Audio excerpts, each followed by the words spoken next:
Israeli हमले में 27 सितंबर को मारे गए हिजबुल्लाह चीफ हसन नसरल्लाह को मौत के 7 दिन बाद सुपुर्दे खाक कर दिया गया है। न्यूज एजेंसी AFP के मुताबिक इजरायली हमले के डर से नसरल्लाह को सीक्रेट जगह पर दफनाया गया है। पहले उसकी मौत के शोक में बड़ा जनाजा निकाले जाने की खबरें थी। वहीं जिस वक्त नसरल्लाह को दफनाया जा रहा था, उसी वक्त ईरान के सुप्रीम लीडर अली खामेनेई ने तेहरान की ग्रैंड मस्जिद में हिजबुल्लाह चीफ की याद में नमाज पढ़ी। इसके बाद उन्होंने मस्जिद में मौजूद हजारों की तादाद में लोगों के सामने भाषण दिया।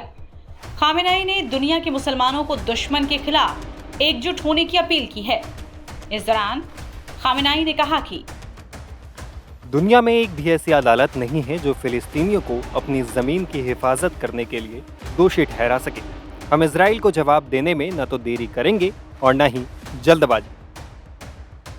बता दें कि पिछले 3 हफ्ते से इजरायली हमले में हिजबुल्लाह के लगभग सभी शीर्ष नेता मारे जा चुके हैं। इनमें फौज शुक्र, इब्राहिम अकील और मोहम्मद अली कराकी जैसे समूह के शीर्ष सैन्य कमांडर शामिल थे, जिन्हें नसरल्लाह का बेहद करीबी माना जाता था।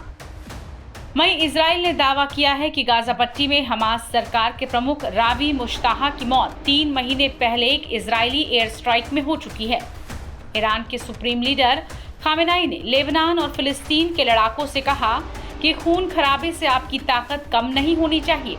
इजराइल कभी भी हिजबुल्लाह और हमास पर जीत हासिल नहीं कर पाएगा।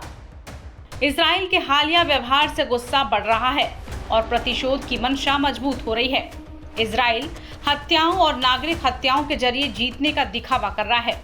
खामेनेई ने अमेरिका पर भी निशाना साधा और कहा कि इजराइल की सुरक्षा बनाए रखने पर अमेरिका का ध्यान क्षेत्र के संसाधनों को जब्त करने की उसकी नीति को छिपाने के लिए है। बेरूत में इजराइल का हमला जारी है। इजराइल का लेबनान में हमला भी जारी है। बुधवार देर रात मध्य बेरूत की एक इमारत को निशाना बनाकर हवाई हमला किया गया था, जिसमें 9 लोगों की मौत हो गई। इन लोगों को हिजबुल्लाह का सदस्य बताया गया।